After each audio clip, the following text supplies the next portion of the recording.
Hi, welcome back to Conversations with Kanyamozi. I hope you loved the last video on ableism. If you've not watched it, please check it out.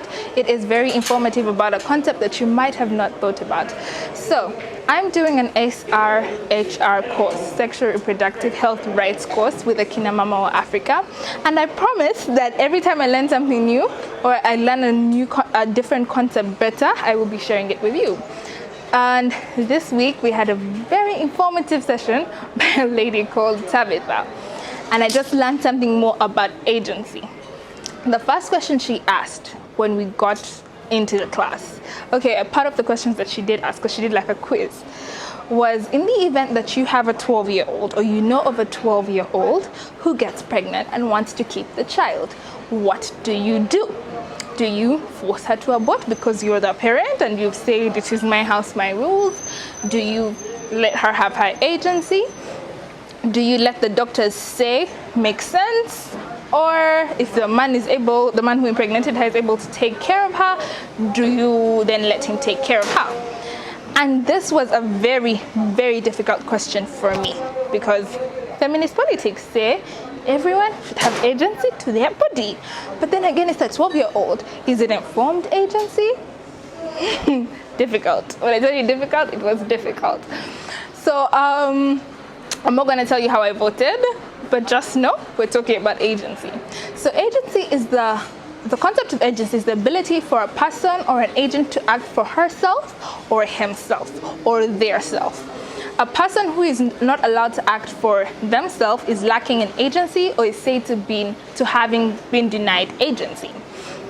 And when I think about this, a lot of the time, women are denied agency under the system of the patriarchy, because patriarchy gives men the power and women are the second citizen, right? And I think the first time when I got introduced or realized the concept of agency was when we were having a conversation around Saudi Arabia laws and how there's a guardianship concept in those laws, how there's a guardian concept whereby women are traditionally under the guardianship of their fathers, and when they get married, they are husbands, so they are never alone. They are publicly known as minors. So to travel, to drive, to get a passport, to work, they need permission from their guardians. In the event that they do not have fathers, say their fathers are dead, their sons or their brothers become their guardians. So women never have full agency.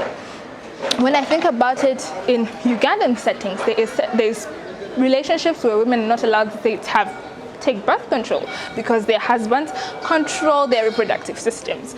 Or when you think of bride price negotiations, where fathers and uncles are the ones who debate how many cows you're worth, and you're not even in that conversation.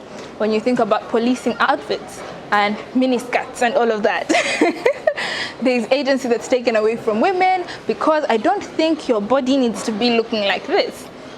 Okay, and so I just want to reintroduce the concept of agency. Agency in the way you dress, agency in the way you act, agency in your politics, and making sure that everyone else around you has agency and ensuring for that. However, another thing I just want to add before we go is informed agency. Because then we had a conversation on what if a 25-year-old woman wants to take part in FGM?